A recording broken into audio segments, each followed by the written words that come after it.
स्वागत है आपका माइंड मेकर्स पर। मैं हूं सुप्रिया पुंडीर और आज आप जानेंगे सुभाष चंद्र बोस के संघर्ष के बारे में, जिन्होंने भारत को अपनी पहचान और आज़ादी दोनों को पाने में मदद की।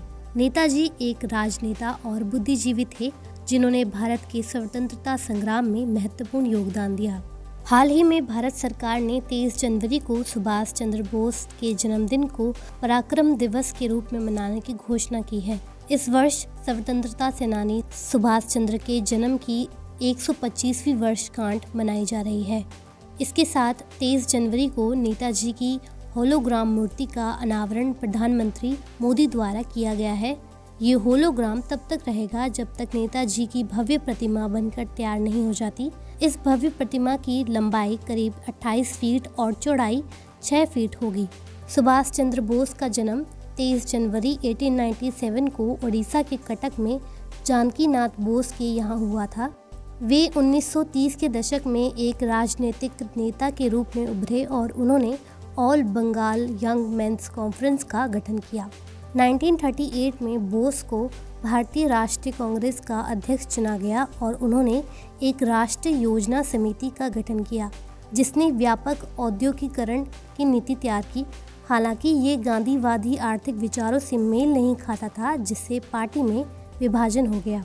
1939 में बोस फिर से राष्ट्रपति चुने गए, लेकिन गांधी के समर्थन की कमी के कारण उन्होंने इस्तीफा दे दिया। उन्होंने कट्टरपंथी तत्वों को रैली करने की उम्मीद में फॉरवर्ड ब्लॉक की स्थापना की, लेकिन कई गिरफ्तारियों के कारण उनके डिज़ाइन में बाधा उत्पन्न हुई। उन्होंने सेकेंड वर्ल्ड वॉर से पहले और बाद में भी सीमाओं के पार सहयोगियों की तलाश के लिए काम किया।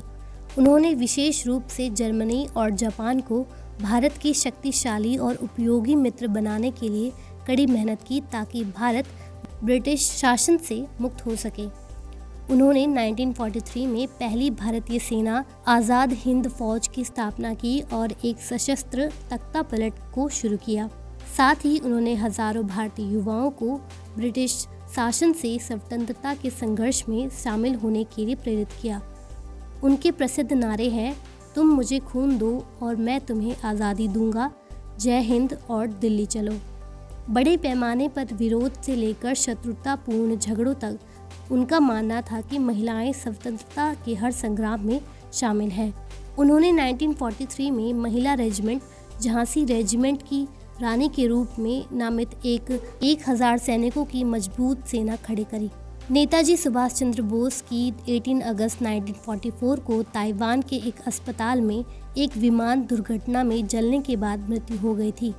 2016 में प्रधानमंत्री मोदी ने सुभाष चंद्र बोस से जुड़ी 100 गोपनीय फाइलों का डिजिटल संस्करण सार्वजनिक किया। ये दिल्ली स्थित नेशनल आर्काइव्स ऑफ इंडिया में मौजूद है। आपको नेताजी के संघर्ष से क्या क्या सीखने को मिलता है, कमेंट्स कर बताएं और साथ ही माइंड मेकर्स को सब्सक्राइब करना ना भूलें।